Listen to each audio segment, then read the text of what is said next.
All right, guys, welcome to another exciting episode of the Left Side View with Rahul and Amitabh. So this is the review episode part two, and Amitabh, yeah, there's no other way than to begin with the Carabao Cup final between Chelsea and Liverpool, which Liverpool won on penalties.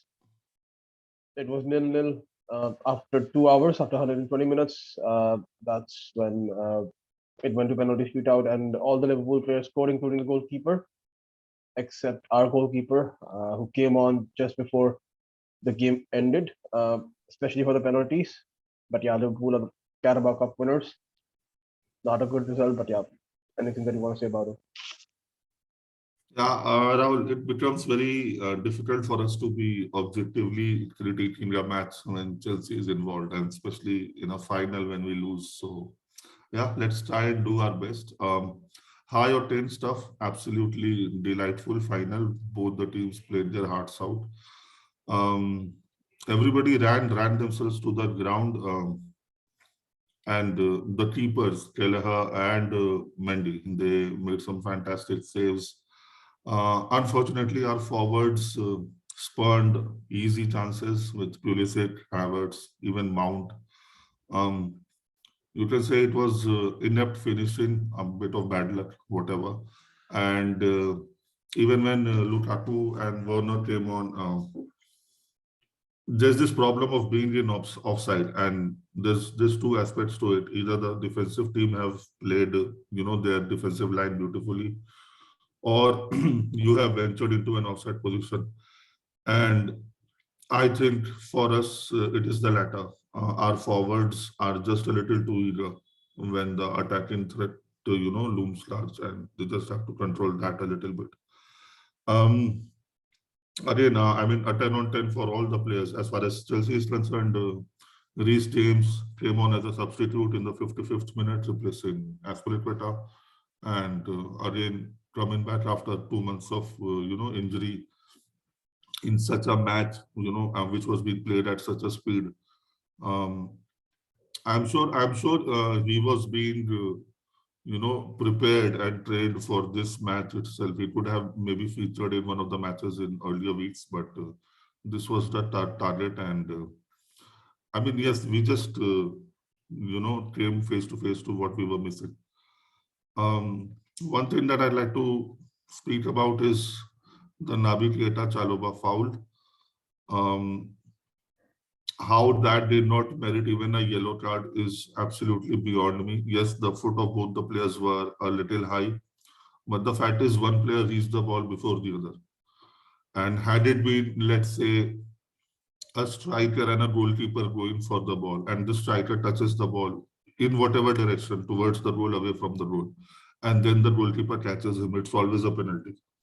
By that logic, it should have been at least a foul. I don't think even a foul was given. Liverpool started the match after that thing.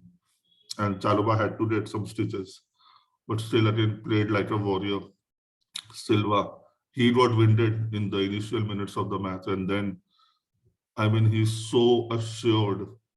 Rudiger or passion, energy, that guy's like driving the team. We have to do everything to keep him. I mean, and even someone like Luis Diaz ran his heart out, and I mean, this in the extra time, the tempo of the match was a few notches down because everybody had just given everything they could, and then they were looking at possibilities, effective chances rather than going all out. They just didn't have the energy, and yeah, as we always say, finals are meant to be won. Can't really analyze strategies in that. But very, very happy with the performance of the team. I mean, this team in a final looks assured of their performance. And again, Marcus Alonso, he seemed to be the weak link, but man, what a guy. Um, Again, we defended Kovacic. I mean, how you can name everyone in our team, and of course in their team also. Everybody played their role to the T. A great advert for the final. Somebody had to win it, and unfortunately, it was Liverpool this time. I mean, when the match goes to the 11th penalty kick with the goalkeepers involved, you know that the difference, the margin was so fine. But again, the fact of the matter is we should have put the tie to rest a lot earlier. So again, our finishing, it has to improve. Otherwise, we'll have to pay consequence. We'll have to, face consequences of this. Yeah, congratulations to Liverpool. On we go, Rahul. Yeah, not really much to add here, to be honest, without going on a rant. So yeah, we can probably move on. Okay, so in the Premier League, we had a very crucial tie of West Ham against Wolves, two teams that are vying for the fourth position, the Champions League position. And I must admit here, I was like of the opinion that West Ham would fall by the wayside, but they just keep coming back.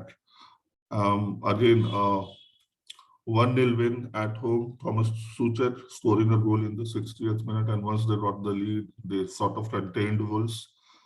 Great win for them. Wolves, they still have um, one game in hand. Yeah, one game in hand to West Ham and Manchester. But again, Arsenal and Tottenham have 2 and 1 games respectively in hand over them. So we did say in the preview that the team that loses this maybe out. But then these teams have to play each other also. So you never know. But again, good match, an important match, and it was actually a great precursor before the final. So enjoyed the match. Rahul? Yeah, I think Mikel Antonio, I think was really good. He's been out of form for a while, but then yeah, been injured as well a little. So yeah, now that he was back, he had a great game again. There's a player that we are so strongly linked with, that is Declan Rice. Again, like the less we the less the more we say about him, you know, I don't know what to say. Like it's just that he's just so good. He's so good, Declan Rice, with his tackling, with interceptions, with his passing.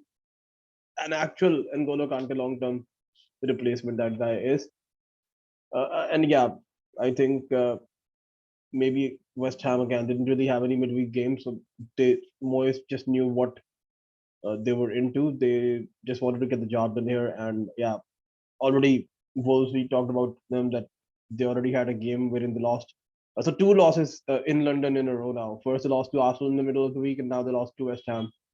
So yeah, I understand that they've got a game in hand, but not really a good result in terms of their confidence, in terms of their morale, I guess.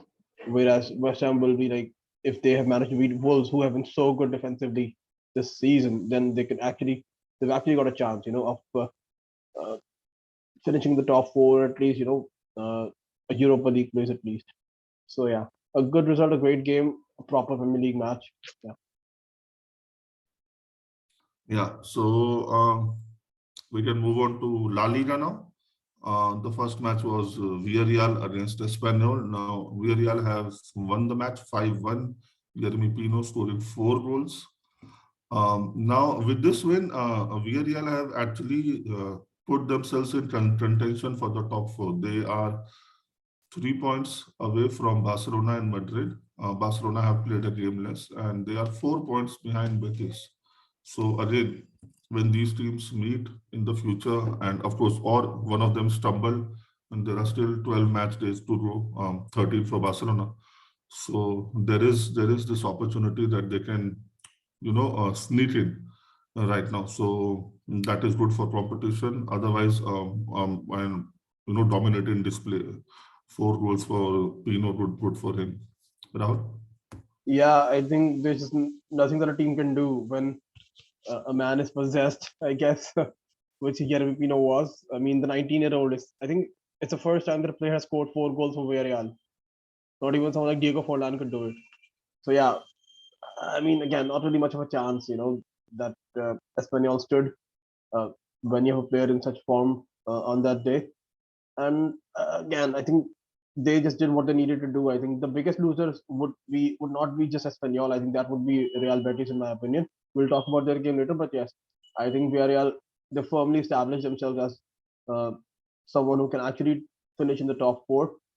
Like they just know that if someone like Atletico or if someone like Betis or even someone like Barcelona that drop points, they are just there to overtake them, and they need to keep the pressure, and it's something that they did.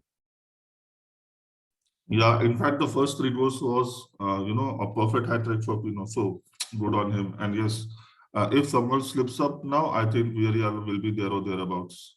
So let's see how this pans out. Speaking about Real Betis, Sevilla won their match at home against them, 2-1. Rakitic and El Haddadi scoring for Sevilla. Canales actually scored for Real Betis late in the second half extra time. So this was second versus third, an important clash for both of them. For Sevilla, to keep their distant hopes alive of catching Real Madrid, and for Betis, it was actually important to have some margin, some safety between the chasing pack and them. Unfortunately for Betis, that did not happen, and now Sevilla still 6 points of Real Madrid, but Betis now have three teams breathing down their neck, and this is the time to be stand up and be counted, and not let all the efforts that they put in the first half of the season go all to waste. Because even if you look at the table, yes, they are third still now, and they just have to start performing if they want that coveted top four position in the league. Rahul? Yeah, I think a great game for neutrals. But then, yeah, Sevilla, uh, I think Betis needed this result more, something that they couldn't really get. Maybe the fact that they had to, uh, I guess, travel in midweek for their match against, for their match in Europa League, that really played a part as well. Whereas uh, Sevilla, even though they also traveled to Zagreb and lost, but maybe because they lost, they were in a way more motivated. And again, we talked about Sevilla before as well, that when it comes to keeping the pressure, they're good with it. But when it comes to actually like once they actually overtake someone like Real, that's when they finally choke. So right now, they are, I think, where they need to be. So yeah, a 2-1 result, and like we talked about earlier, uh, even Sevilla cannot drop points. It's not even about finishing above Real Madrid. If they drop points, then maybe even the second position will be in jeopardy. So yes, a good result, but a disappointing result for Real Betis. Yeah, I mean, they do not want to be dragged in that third, fourth place competition, because then anything can happen. Yeah. We've seen someone like a Leicester, fall out of the top four spectacularly in the past two seasons. So I'm sure Sevilla would want to cement their second position at least. Yep. The final match was Barcelona against Bilbao. So Aubameyang started the scoring for Barcelona, a corner kick, goal mouth. All the players trying to get the ball. He actually scored. Dembele came on in the second half. He was actually jeered by the crowd, but he silenced them in a way with a beautiful goal, and then provided two assists to Luke de Jong and Memphis Depay. So Barcelona end up 4-0 win, 4-0 winners over Athletic Bilbao. This was potentially a tough match, but then again, it was close till Dembele was on, and then Barcelona just took off. So three important points for them. Again, the road to recovery seems to be, fully on, and let's see how the next matches go. Rahul? Well, yeah, like I have always been a big fan of Dembele. To be honest, I've always maintained that when he's fit, he is so good. The only problem is that he's never fit. But in a way, touch wood, like he's finally staying fit. We haven't really heard of anything wherein he's injured. But yeah, uh, you've got to talk about Barcelona now. Like uh, they are winning matches, and they're winning matches where they're just blowing teams away. Something that they did midweek as well with Napoli, and now even with I think Valencia and all these matches. They're just so good. It's like we're seeing this old Barcelona. Again, the Barcelona that we saw earlier, under Javi, or maybe under uh, right, who was their guy, the Dutch guy who was their manager before Javi, Ronald Ronald Koeman. Koeman. Yeah, Ronald Koeman. So yeah, I think a lot of those results are down to tactics, but obviously because of the injuries as well. Even when Javi started to manage Barcelona, Barcelona were without I think 8 or 9 players. That's another key factor. They're finally like almost on the verge of full squad. So you just look at their bench as well. You just look at the players that started and even the players that came on and scored. I mean, all the three players, all the three goals that were scored after Aubameyang's goal were scored by substitutes. Dembele came on, uh, Luke De Jong came on, Memphis Depay, even someone like Martin Braithwaite. So all these guys, they are there but have been injured. So now that they've actually got a full squad to choose from, they've actually got a pretty good squad. They've actually got a pretty decent squad. I think they are stacked in every position. Maybe uh, the only thing that they lack is probably a proper centre back, which unfortunately they are going to sign. Hopefully, or rather not hopefully, the rumors are that they're going to sign someone like Andreas Christensen from Chelsea on a free. So even that is something they have already identified what that position is. Especially if they sign now someone like Aspilicueta as well as right back. I mean, just imagine they have been making these astute signings. They know that they are cash strapped, but then at the same time, they are making all the signings, signing on free transfers.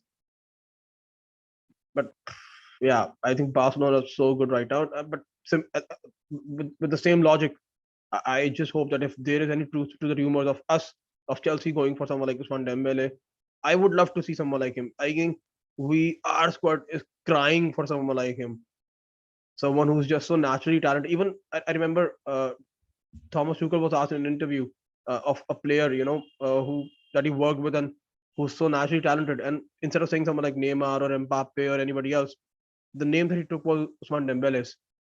So obviously, if Tuchel rates him so highly, then I would love to see us sign him. Especially when you take into consideration that we are being linked with someone like Hazard right now. And obviously, I love Hazard as a Chelsea fan. I love Hazard, but then Hazard is 31 right now. Not really sure if we need someone like Hazard right now. Whereas someone like Dembele, who's just 25, I know that he's probably going to be injured. He's not, but if someone like him signs, at least when he's fit, he is someone who makes a difference. Like even in the game last night against Liverpool, someone like him would have made an immediate difference. But yeah, a great result for Barcelona. Yeah, somehow we managed to discuss the Liverpool match again.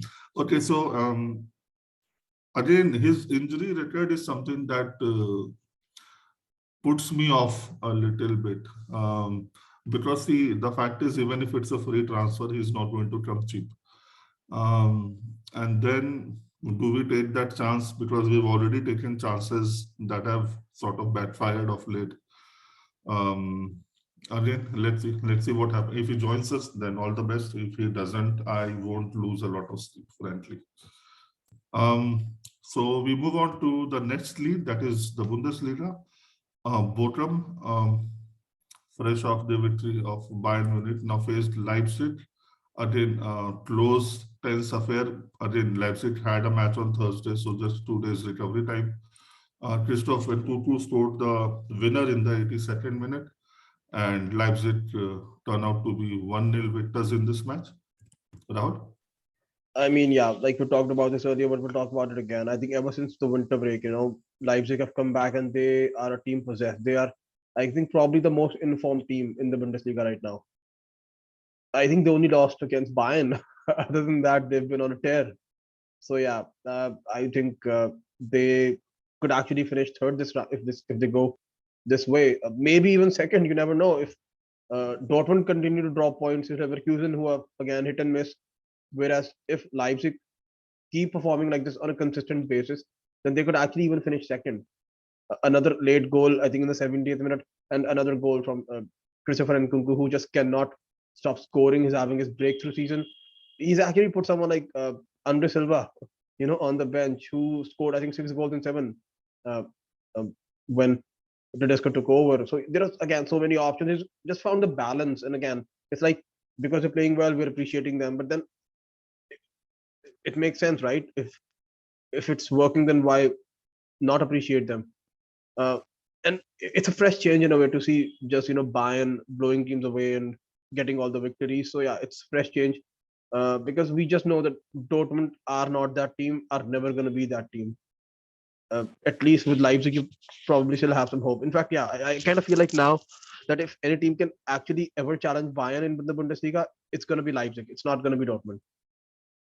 So yeah, a great performance. Yeah. But for that to happen, they have to stop selling their best players to buy.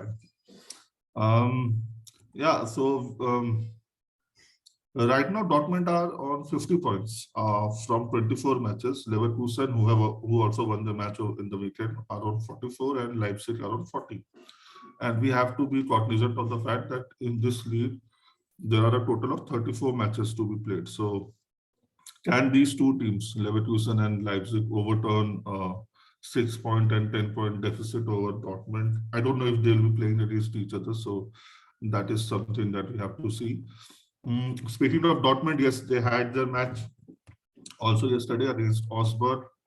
They took the lead through Thorgan Hazard, but conceded an equalizer through Bazi in the 78th minute. And the match turns out to be a draw. They drew their match against Rangers, which they had to win by at least a 3-goal margin to progress. So again, the 6-0 win last week seems to be like a flash in the pan. A lot of the teams who were like, inconsistent, like Atletico, like Barcelona, others, and they have sort of turned leave over, and maybe they are on their road to improvement, but somehow Dortmund seems to be stuck. And I think that squad is crying out for personal change, and that can only happen in the summer. So they'll have to just bear it out in the next 10 matches and try to get the best possible result. Given their position, certain position seems to be theirs, but then stranger things have happened. Rahul? Yeah, to be honest, like again, it's the same strategy, it's the same thing, hit and miss. There is no point in winning 6-0 one week and then drawing 1-all. Your supporters would rather prefer that you win both the games 1-0. At least then you get 6 points. Yeah, just because you score 6 goals in one match doesn't mean that you're going to be good in the next game as well. But it's the case. It's always been the case with Dortmund, and even now, like without Haaland, I think there is a good chance for Leverkusen and Leipzig to even overtake them if they continue to have these defensive struggles, especially if someone like Haaland stays injured. Because at least with Haaland, he papers over these cracks, of the defense that they have. Uh, because Daniel Marlin clearly hasn't really adapted to the league as much as he wanted him to. I guess maybe he also didn't really expect to, be thrown into the deep end. He probably joined as a replacement of someone like Jadon Sancho, but then he has been playing as a striker because of the injuries to Haaland. Uh, Other than that, I probably still want to say that I don't think that they spent that money well. I mean, they got so much money for Sancho, and I understand that they appreciated that they replaced Sancho with Marlon, but they probably should have spent a little more money to sign more players to close the gap with Bayern. Even now, I understand that they're signing someone like Nicolas Zula on a free transfer, but then I'm not really sure if he's actually someone who makes your squad better or much better than what it is right now. Uh, because again, he someone looks like who's probably going to be a replacement for Hummels, who has just looked so out of sorts. So they do need someone else as well. Even someone like Munir on a free transfer doesn't really make much sense. I know they've also had their bad luck with injuries. Someone like Giovanni Reina got injured again. Even someone like I think the right back Spanish like Matt Murray again has been injured for I guess almost the entire season. So there are so many players that they have been missing. But bad luck or whatever, it's just yeah. We can probably move on. You Yeah, so the result against someone like Rosberg, who are 15th in the table, that is even more baffling. I mean, even with all the problems that you have, um, it is not a far-fetched expectation that you should take care of a team that is languishing in the 15th position, and somehow they manage not to even do that. So yeah, let's see how this unfolds. Moving on to Serie A, we had two very important matches yesterday. The first one was Spezia against Roma. Now, again, with Mourinho not being able to take his seat at the dugout due to the red card in the previous match, um, both the teams struggled, sort of tried to find that winner, which was elusive. Spezia actually had a man sent off at halftime, Amian. and Roma from there on just tried to dominate. I mean, they did dominate, but the score was the goal that they wanted. That did not come. And then late in extra time, they brought a penalty. There was a corner again. All the players trying to get the ball out, but brought a penalty. Tammy Abraham scoring a free kick. I mean, a penalty. Again, thoughts that are penalty take whatever. So Roma did 3 points there, three crucial points for themselves. Um, Rahul? I think again a very important rule. We talked about this earlier as well. Like had this match ended in a draw, it would have been such a disappointing result. On top of that, had this match ended in a draw, when Roma playing against 10 men, that would have been even more disappointing. So as soon as Spezia went down to 10 men, it was Roma's game for the taking. They just had to put all of their eggs in that basket, of trying to score a goal. Even the penalty that they got in the 99th minute. I mean, Nicolas Anello was hit in the face. He even posted a picture on Instagram wherein he has a black eye, and yeah, so people who didn't really believe him, they need to believe that that tackle was actually malicious, in the sense that it probably hurt him and probably would have hurt him even more had he not, tried to save himself. But yeah, in the end, they got a penalty that they scored. I mean, Tammy Abraham again, 19 goals in all competitions already for Roma this season. Again, I'm not saying that, oh, why did we let him go? At the same time, I'm not downplaying his efforts, because at the end of the day, yes, there is a difference between Serie A and Premier League. So I'm not gonna say that, oh, I mean, even Lukaku scored so many goals in Serie A. But again, I'm just so happy that he's excelling. Uh, but yeah, I think great shout out for him. And yeah, Mourinho is probably going to miss one more game, so let's hope that they continue to perform this way, get 3 points in their next match as well. The once Mourinho is back, then he'll take over. Yeah. Yeah, I mean, see, once our own, always our own. So Tammy doing well, obviously it pleases us. And there's no way you can compare both the leagues, and you cannot say, because when he was here, how many times when he came on as a substitute or started a match were we actually excited? So I didn't speak for myself. I was not. So maybe this is the learning curve that he requires. Maybe he'll be back. The fact is, he has to do well in his career, and all the best to him for that. Moving on to the next game, Lazio against Napoli, again a crucial game for both these teams.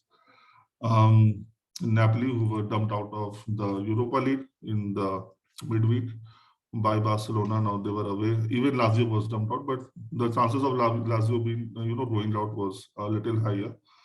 Um, and the fact that Napoli blew their chance to go top of the table last week, the match was on Monday. So again, a lot of things that were playing on everybody's mind in this match.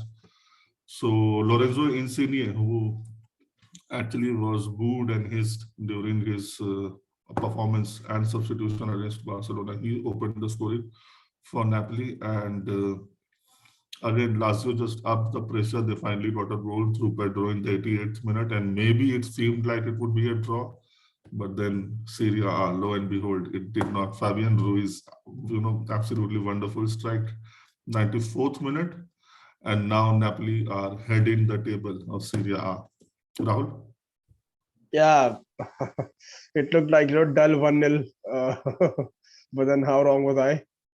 Pedro equalized again, former Chelsea player, and again, like so much respect, so good. He's just so good. He's 34 years old now, and doesn't really stop scoring goals. Doesn't really stop scoring great goals. I mean, such an experienced player. I think one of the 3 or 4 players only to have won everything. So obviously he knows how to put the ball in the back of the net. But then, as much as we appreciate Pedro, the same logic doesn't really apply to Sari. We kind of predicted as well that Napoli would win this match, which is what happened. Not tooting our own horn, but yeah, they did. We did get our predictions right. Uh, I mean, Insigne again, who was so good. Again, a goal from distance, who was actually jeered when he was substituted in the match against Barcelona. But now all of a sudden looked so good in this match. And then all of a sudden, with almost the last kick of the game, it was Fabian Ruiz, another goal from distance. So not really sure what the issue was, that they were just not able to. Maybe the goalkeeper was not able to see. I don't know, but then even Luciano Spalletti came out after the match and he was like, now nobody can question Napoli's characteristics, mentality. I think he's wrong because I will still question it. I still don't think that they are good enough to win the league. I guess we've talked about this before. If not, then maybe, I mean, if yes, then we'll talk about it again. See, the thing is that with someone like Napoli, they haven't really won the league title in 30 years. So the questions will always be there. It's as simple as that. Till the time they don't actually win it, people will question them. So yes, if Spalletti wants people to shut up, then he actually has to, win the league. If Because in my opinion, Inter Milan are still the favorites for the league. But yeah, let's see. Yeah, I mean, right now, Spalletti's biggest concern should be, the performance of his team. And from here on in, now it becomes a 13-game lead. And again, I mean, you don't need to, worry about what people are saying. The fact is, you have to, first of all, go ahead and do it. And everybody will change their tune as soon as Napoli wins it. So he has to understand that and not be bothered by it.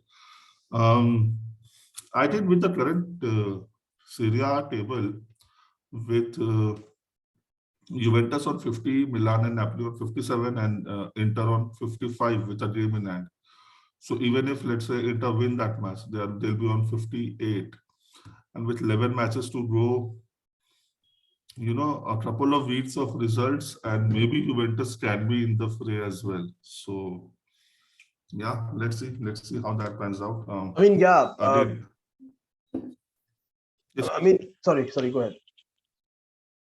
No, you go ahead, please. I mean, yeah, we didn't even talk about the fact that it was how important it was for Napoli to win this match. When we take into consideration Inter Milan dropped points, when we take into consideration AC Milan dropped points, they both drew. So it was so important for Napoli to win this match if they actually wanted to stay in contention. So yes, kudos to Napoli for winning this match. They're top of the league now, but now is a real test. Like if they can actually stay top, reaching the top is maybe. I'm not saying it's not easy, but at the same time, it's easier than staying at the top. So now it's the real credentials. The hallmark of a champion comes into the picture. Can they actually be there? Which is why people have been questioning them. So let's see. The fixture list becomes so important now, as we have discussed in the past. Which teams are you playing? Do those teams have something to play for? How many teams are you playing away? How many teams you're playing at home? Maybe even the timing of the matches, who plays first, who plays second, because the team playing second will be under more pressure. So all those sorts of permutation combination analysis will go on from here on in. Again, as audience, just too good for us, a lead that is actually so close, and we are waiting for every match day to see what unfolds. So again, cannot complain at all.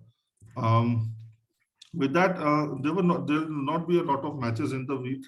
In the midweek, there'll be cup competitions all over Europe. So we don't generally preview cup competitions, but the Coppa Italia semifinals will take place, the first leg this week, and just the matches, we just have to talk about them. The first one will be the Milan derby, AC Milan against Inter. The second one, Fiorentina against Juventus. So again, two-legged semifinals. So the first legs don't matter as much. I mean, those will not determine the winners unless someone wins by a huge margin. For Milan against Inter, I'm predicting a 2-1 win for Milan, and for Fiorentina against Juventus, 2-1 win for Juventus. Rahul? Okay. I actually think it's going to be a draw in both the matches. I think Fiorentina versus Juventus, it's going to be a draw because right now Juventus are missing a lot of key players. So hopefully, if they get a draw this time, then once they play at home, then they can manage to eke out a win. So yeah, I'll predict, like overall, I predict Juventus to go through, but this first leg I predict to end in a draw. As far as the Milan derby is concerned, that's obviously the big game of the week. I think Milan are still without Zlatan Ibrahimovic. Milan are still probably going to be without Sandro Tonali, who's going to be suspended for this match. But then at the same time, they've got a ready-made replacement in Ismail Benacer, who's actually going to be back for this game. He was suspended for the previous game. So yeah, one out, one in. Other than that, I think there's good news for Inter Milan. Someone like Robin Gosens, who has been missing for action for almost 2-3 months now, he has actually joined team training, so he could be on the bench. So I've just got a feeling that again, I think it's going to be a draw, and I predict overall Inter Milan to go through. Okay, so any particular scoreline? 0-0 draw both the matches or what? I think it's going to be 1-1 in both the matches. 1-1 in both the matches. Maybe what I can say is that in the Juventus Fiorentina match, uh, being a neutral, I predict Vlahovic to score against Fiorentina and the crowd to go wild. Against him, yeah, the first match is in Florence, so let's see what kind of reception he gets. Okay, fair enough, fair enough. Okay, so with that, we come to the end of this podcast, guys. Thank you so much for your time. We'll be back with the review episode on Friday. Till then, take care and bye-bye. All right, guys.